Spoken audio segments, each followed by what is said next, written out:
पिछले कुछ समय से मार्केट गिर रही है, पोर्टफोलियो सारे रेड हो चुके हैं, लोग पैनिक में अपने शेयर्स बेच रहे हैं। लेकिन असली सवाल ये है, क्या ये गिरावट आपको गरीब बना रही है या अमीर बनने का मौका दे रही है? नमस्ते दोस्तों, आज हम ब्रेक डाउन करेंगे कि स्टॉक मार्केट क्यों गिर रही है, ये गिरावट कितनी डेंजरस है और कब तक रिकवरी हो सकती है, और सबसे इम्पोर्टेंट, आपको इस टाइम क्या स्ट्रेटेजी फॉलो करनी चाहिए। सबसे पहला reason, global market pressure. India अकेले नहीं है। अगर यूएस, यूरोप या फिर चाइना की इकोनॉमी स्लो होती है तो उसका डायरेक्ट इंपैक्ट इंडियन मार्केट पे पड़ता है। दूसरा, इंटरेस्ट रेट का बढ़ना। जब आरबीआई या यूएस एफईडी इंटरेस्ट रेट बढ़ाता है तो कंपनीज के लिए लोन महंगा हो जाता है और इन्वेस्टर्स अपना पैसा सेफर ऑप्शन में शिफ्ट कर देते हैं। और तीसरा है FLL selling, foreign investors. Foreign investors जब इंडिया से पैसा निकालते हैं तो मार्केट में हैवी सेलिंग प्रेशर आता है। और चौथा है ओवर वैल्यूएशन का करेक्शन। मार्केट जब बहुत फास्ट ऊपर चढ़ जाती है तो उसका एक नेचुरल करेक्शन आता ही है, ये मार्केट का नॉर्मल बिहेवियर है। एंड पांचवा है निगेटिव न्यूज और fear. War, inflation, elections, uncertainty या कोई बड़ा इकोनॉमिक इशू, ये सब लोगों में फियर क्रिएट करता है और मार्केट फियर पर रिएक्ट करती है। एंड पार्ट 2 है क्रैश वर्सेस करेक्शन। समझना जरूरी है, हर गिरावट क्रैश नहीं होती। 5 से 10% गिरावट नॉर्मल फ्लक्चुएशन है, 10 से 15% करेक्शन, 20% से ज्यादा यानी कि क्रैश। अभी जो सिचुएशन होती है ज्यादातर टाइम वो एक हेल्दी करेक्शन होती है जो वीक इन्वेस्टर्स को बाहर निकालती है और स्ट्रॉन्ग इन्वेस्टर्स को एंट्री देती है। पार्ट 3, स्मार्ट इन्वेस्टर्स क्या करते हैं। जब मार्केट गिरती है दो टाइप के लोग होते हैं, एक जो डर के सब बेच देते हैं और दूसरे जो क्वाइटली बाइंग स्टार्ट कर देते हैं। स्मार्ट इन्वेस्टर्स क्या करते हैं, एसआईपी कंटिन्यू रखते हैं, लमसम एक बार में नहीं ग्रेजुअली इन्वेस्ट करते हैं, क्वालिटी स्टॉक्स पिक करते हैं, चीप स्टॉक्स नहीं, कैश रिजर्व रखते हैं future opportunities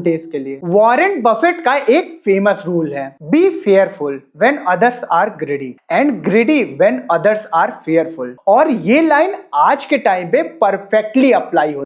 and part 4, market कब तक सही होगी। ये सबसे बड़ा सवाल है कि कब रिकवरी होगी, लेकिन सच ये है कि एग्जैक्ट टाइमिंग कोई नहीं बता सकता। लेकिन रिकवरी कब आती है, जब इन्फ्लेशन कंट्रोल में आता है, जब इंटरेस्ट रेट स्टेबल हो जाते हैं, जब एफआईआईज वापस बाइंग स्टार्ट करते हैं, जब इकोनॉमी में कॉन्फिडेंस वापस आता है। हिस्ट्री देखो, 2008 क्राइसिस, 2020 कोविड क्रैश, हर बार मार्केट गिरने के बाद स्ट्रॉन्ग कमबैक किया है। पार्ट 5, आपको क्या करना चाहिए। अब बात आती है सबसे इंपॉर्टेंट चीज की, आप क्या करें। पैनिक सेलिंग बिल्कुल मत करो। अगर लॉन्ग टर्म इन्वेस्टर हो आप तो होल्ड करो, एसआईपी को बंद मत करो, मार्केट गिरने पे थोड़ा थोड़ा इन्वेस्ट करते रहो, सिर्फ फंडामेंटली स्ट्रॉन्ग स्टॉक्स में इन्वेस्ट करो। और सबसे इंपॉर्टेंट, शॉर्ट टर्म नॉइस को इग्नोर करो, लॉन्ग टर्म विजन रखो। मार्केट गिरती है ताकि वीक लोग बाहर निकल जाएं और वही गिरावट स्ट्रॉन्ग लोगों को जिंदगी बदलने का मौका देती है। डिसीजन आपका है, आप पैनिक सेलर बनोगे या स्मार्ट इन्वेस्टर। अगर आपको ऐसी ही रियल और प्रैक्टिकल फाइनेंस कंटेंट चाहिए तो चैनल को सब्सक्राइब करो। तो कमेंट में बताओ आप भी बाई कर रहे हो या फिर वेट कर रहे हो। ये वीडियो सिर्फ एजुकेशनल पर्पस के लिए है, कोई भी इन्वेस्टमेंट करने से पहले अपनी एनालिसिस जरूर करें